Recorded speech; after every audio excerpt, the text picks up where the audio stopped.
That young girl was killed because she was white. It was a hate crime, and she was targeted. We don't actually know that. Of course we know that. No. I'll show you how we know that. No. I know what you're going to say. You had a severely mentally ill, probably schizophrenic. I don't give. I'm about to tell you. People are mentally ill. Let's deal with some facts. Then you can. He is heard on tape saying, "I got the white girl." Okay, that suggests a potential racial motivation. Hey folks, things have been heating up lately, and the spotlight today is on a fiery clash between Piers Morgan and Andrew Tate over a recent hate crime that's been making headlines. And trust me, this was far from a polite conversation. Clear bias exposed in the way it was ignored. So I would agree with you about that. But I do think it's important to point out this guy had been in and out of prison 14 times, should never have been let out, but is clearly mentally ill, probably schizophrenic. We don't actually know what motivated him to kill this poor Ukrainian woman. Do. And the reason it's important is that once we do establish more information and more facts, we can make a more considered opinion. One of the issues I have with you, Andrew, and a lot of other people, is that there's always a rush to judgment. And the problem with rushes to judgment is later information may contradict what you're feeling in the moment. I remember in the riots that erupted after we had a young black boy killing those poor white girls. Right? There was a rush to judgment that he'd come in illegally on a boat on the south coast of the UK. It turned out that wasn't the case. So I believe in waiting for facts and information and then casting a judgment. And I think my criticism of you in these situations is you have immediately decided that was the motivation, therefore it's a racist hate crime, and that's it. And I would argue to you, why don't you give it a bit of time? Why don't you wait for more information and make a more considered... True to his style, attempted to downplay the racial motivations behind the incident, shifting the focus instead to the perpetrator's mental health. 11 bilhões. In what way? Do I think black people kill black people? No. Do you think black people suffer from crime? Do you think they are also... suffers from crime? Absolutely. Yeah. But I would argue, and perhaps I'm wrong, but that's never happened before, that a black person isn't killed because of the color of their skin. They're going to be killed because there's some other drug dealing debt for them to deal with in inner city Chicago. That young girl was killed because she was white. It was a hate crime, and she was targeted. We don't actually know that. Of course we know that. No. I'll show you how we know that. No. I know what you're going to say because I've already debated it. The reality of the situation, you had a severely mentally ill, probably schizophrenic. I don't give. I'm about to tell you. People are mentally ill. Let's deal with some facts. Let's deal with some facts. Then you can give me your opinion. That's how this works, right? He is heard on tape saying, "I got the white girl." Okay, that suggests a potential racial motivation. Potentially. Yeah, okay, but we don't actually know. And I do think, as I've said publicly, I do think the mainstream media's behaved in a very hypocritical manner if that had been the other way round and you'd had a white man killing a beautiful young black girl and saying, "I got the black girl," it would have instantly been a huge story covered by mainstream media in a very aggressive manner. The fact that this was ignored for several days was an indication to me that there was a decision to... E 111A, fairly typical angle, but Andrew Tate wasn't having it. He came in swinging, accusing the liberal media of spinning a biased narrative around the crime. The woke mind virus, as Elon Musk calls it, that ideology is extremely dangerous because the irony of it is you've got this kid who is, purporting to be anti-fascist, but actually using violence and a gun to silence permanently someone whose views he doesn't agree with. The point being, that is the epitome of fascism. Well, that's exactly it. So the reason this is so dangerous from the left, and it's not as dangerous from the right, is because the people who are on the right live in a version of objective reality. We live in the real world. These people do not live in the real world. If you're going to believe that a man is a woman, and you're going to believe that we should have no borders for our country and unlimited numbers of people can turn up and just steal from us, if you're going to believe that criminals shouldn't go to jail, you're not a person who's sensible. You now have no parameters from which to operate your logic. So if you're going to live in a complete fantasy land, it becomes a lot easier to justify murdering a political opponent than it does if you operate from a frame of rationality. So for that reason, the left are far more dangerous because all of their ideas are dangerous because none of them are true. None of them are real.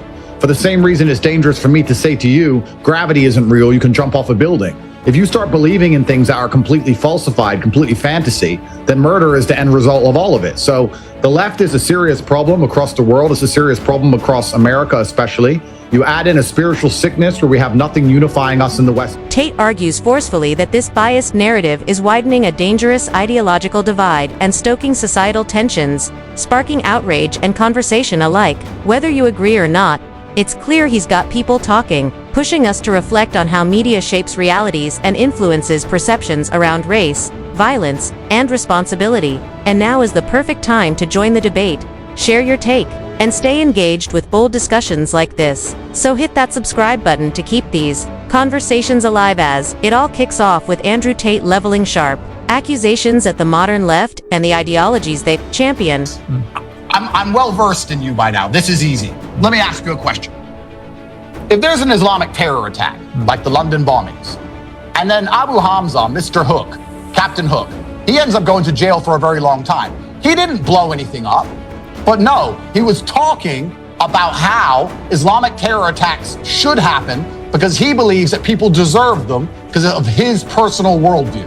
He was instigating so that some idiot would listen to him with less brains than him and then go and murder. What is the difference between that and what the leftist mainstream media is doing by constantly demonizing white people, constantly claiming that this new wave of leftist thought lacks basic reason, and he argues that their refusal to uphold shared values and engage in rational debate is fueling serious consequences, including acts of violence. Always going to be No, you're raising. Okay. mentally impaired. Allow on me to some respond. level, who's going to act upon Allow it. me to So respond. we're locking up Islamic extremists All right. for discussing violence against Allow people me who to are not respond. Muslim. We should also be locking up anybody who's demonizing an entire race, Yeah. demonizing all of their history, and demonizing them to the point where they cannot get on a bus. They can't get on public transport without worrying about being murdered. And I have a future on this planet where I'm not here. There's a future on this planet where my white daughters exist and I am gone. And they will be victims and targets unless white people start standing up for themselves, standing up for their beliefs, and standing up for their nations. Because you're the only race which is being erased. You're the only one. Nobody is invading and erasing any other race. Only you white people. And you seem to sit there and wonder, oh, maybe it's not too bad. Maybe it's because of this. Maybe it's because of that. It doesn't matter. The world is tribal. You're not going to exist much longer if you don't stick up for yourselves. And you are clearly targets of an orchestrated campaign. There is a campaign which is designed to demoralize and eradicate you. And there are a few idiots who listen to this campaign and act on it savagely in real time on your public transport systems that you pay for with your taxes. When you stop shouting. Let me ask you a question, Piers. Well, why don't you just stop shouting for a moment and let me respond? The majority of taxes to import white people who don't work to replace them. No other race on the planet would commit suicide to this level besides the white man. Yeah. And I'm here to encourage the white man to stand up for himself. Well, since you mentioned taxes, you could explain why the police had to seize more than £2 million. Things really heat up as Tate paints a grim picture of a world where logic is discarded in favor of emotional outrage and fantasy, arguing that this detachment from reality paves the way for extreme actions, even murder, claiming that when people get swept up in illusion rather than grounded reality, the results can be dangerous, and society is being torn apart by this flawed ideology. Piers Morgan jumps in, pushing back with calls for a measured response, urging that we consider mental illness and other underlying factors before rushing to judgment, emphasizing the importance of understanding motives fully and fairly rather than defending actions, which sets up a tense dynamic between Tate's fiery passion about threats to reason and safety, and Piers' cautious, analytical insistence on knowing the full facts, culminating in Tate's visible frustration when the conversation circles back to the recent hate crime, as he accuses Piers of deflecting by focusing on the perpetrator's mental state instead of the racial element and the media's role in downplaying.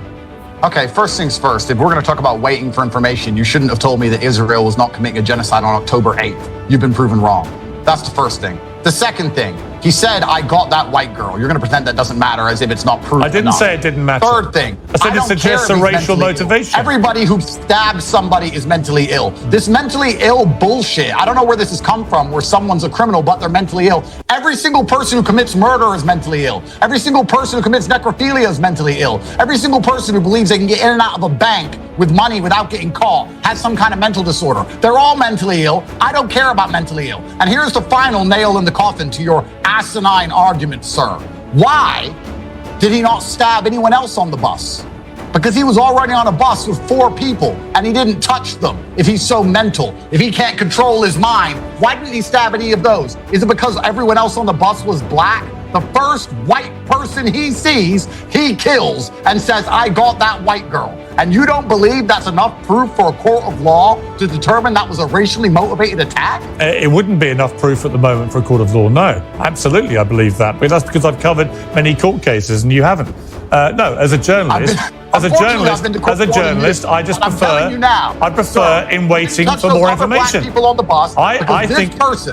This person, who I will agree was probably deranged, although I give no merit to that, although it does not garner any sympathy from me, he clearly had something wrong with him. This person was radicalized by a leftist media machine, which blames every single thing on white people, which says that white people are the devils, that everything white people have done is wrong, that their entire history is wrong, and that they deserve the bad things that happen to them. You have no idea. You have no idea that he demonize an entire race endlessly. We're going to end up having a few idiots who act on that. But Andrew, and that's what this man did. But because of the media, the leftist media are complicit in what happened to him. Tate passionately argues that the true danger lies not just in the crime itself, but in how it's perceived and reported, questioning whether the media would remain as quiet if a white perpetrator attacked a person of color, and highlighting what he sees as double standards in media narratives, while Piers Morgan remains steadfast in advocating patience and a measured response, emphasizing that jumping to conclusions before all facts are known can skew public perception,